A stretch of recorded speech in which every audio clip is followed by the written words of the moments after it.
The kidnapper demanded $1 million. That was not possible. So then he decided on $50,000 in cash. That was when the first mom came back in and told me that 911 is very familiar with an AI scam where they can use someone's voice. But I didn't process that. It wasn't just her voice. It was her cries. It was her sobs. Welcome back to Wake Up America. I'm Christina Thompson. You just heard emotional testimony from one of our next guests after falling victim to an artificial intelligence scam. It used her daughter's voice to fake and stage her kidnapping.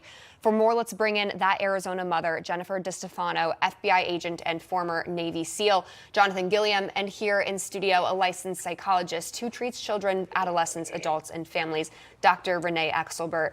Jennifer, to you first. I mean, that was so horrifying. I can't imagine what you went through. Can you describe what happened?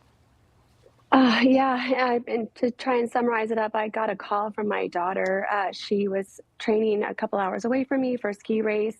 It came in from an unknown number, so I was concerned for her safety, that it might be a doctor or hospital. She could have gotten hurt, so I answered the phone, and it was Brianna crying and sobbing, saying, "Mom." And I said, "What happened?" Not thinking twice. And she said, "Mom, I messed up," crying and sobbing. I said, "Okay, what'd you do?" Not thinking anything of it. She was on speakerphone. I was walking into my younger daughter's dance studio to pick her up. And then all of a sudden I hear a man's voice say, "Lay down, put your head back." And then I got really concerned. And I said, "Wait, what's going on?" And then my daughter proceeds to tell me that, "Mom, these bad men have me, help me, help me, help me." And as she's pleading and sobbing and crying for help, a man takes the phone and says, "Listen here, I have your daughter. You call anybody, you call the cops. I'm going to pop her stomach so full of drugs. I'm going to have my way with her, and I'm going to leave her for dead in Mexico, and you're never going to see her again." And at that point, I put the phone on mute, walked into the studio, and just started screaming for help. So it was, it all lasted for about 4 minutes, but he wanted $1 million. He reduced to 50,000. I asked him for wiring instructions. He refused. He wanted to physically come pick me up with the cash in a van, but put a bag over my head so I wouldn't know where he was taking me. And if I didn't have all the money, we were both going to be dead. Fortunately, I had some other moms there. One called 911, and 911 informed us that this was a common scam going on, that they can use someone's voice, their inflection, they can recreate everything. I was so sure that it was her that I still didn't believe it until I actually was able to get my daughter on the phone with another mom. And my daughter kept telling me that, "Mom, I'm safe with Dad. I have no idea what's going on." And it took me a couple times of reassurance before I actually believed her. Oh my God. It was horrifying. And then when I called the police, all that they could do was say it's a prank call and offer me some comfort. And there was nothing they could do since no crime had technically been committed. And that was the end of it. No crime had been. That is, as you were telling that story, I got chill. I am so sorry that that happened to you.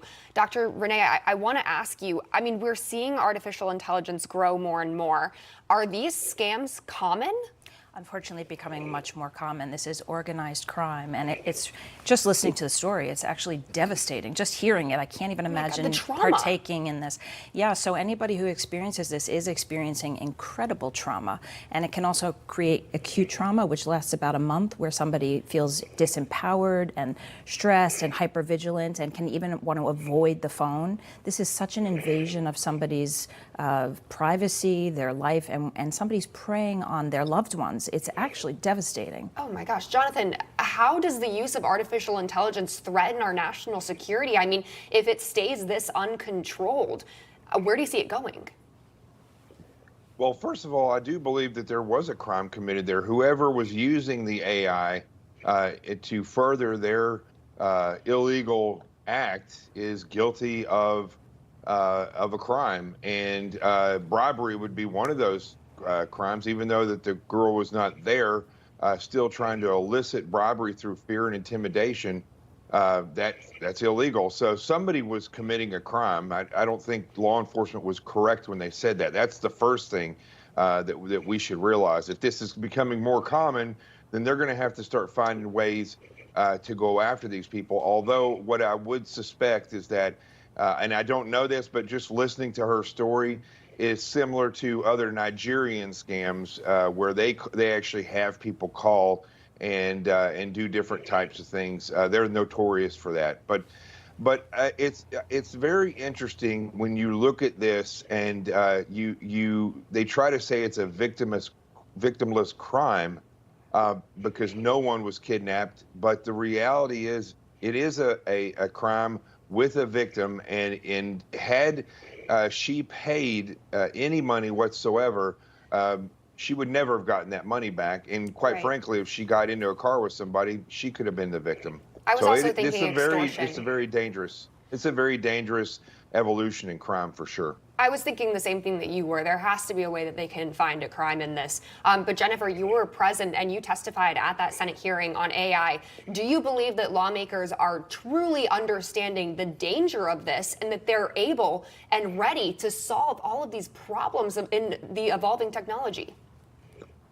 Yeah, Senator Ossoff took it upon himself to call the Scottsdale Phoenix Police Department and verify what kind of advice they're giving victims of this, and he was shocked. So I think lawmakers absolutely are now looking at this and trying to find and consider ways in which they can make this a crime, because otherwise we're not going to be able to stop it. We're just going to keep enabling it to perpetuate, and it's going to get worse. I also want to tell you guys about another story that caught our attention. It's out of Michigan. There was a 17-year-old boy there, Jordan DeMay. He was driven to suicide by a sextortion scam. Dr. Renee, what can you tell us about this, about sextortion, how it's threatening our children? I also do want to note that we will be joined by the parents of Jordan DeMay tomorrow to discuss this further. But your thoughts first. Yeah, anybody can be the victim of sextortion, but they particularly target young people as young as 13.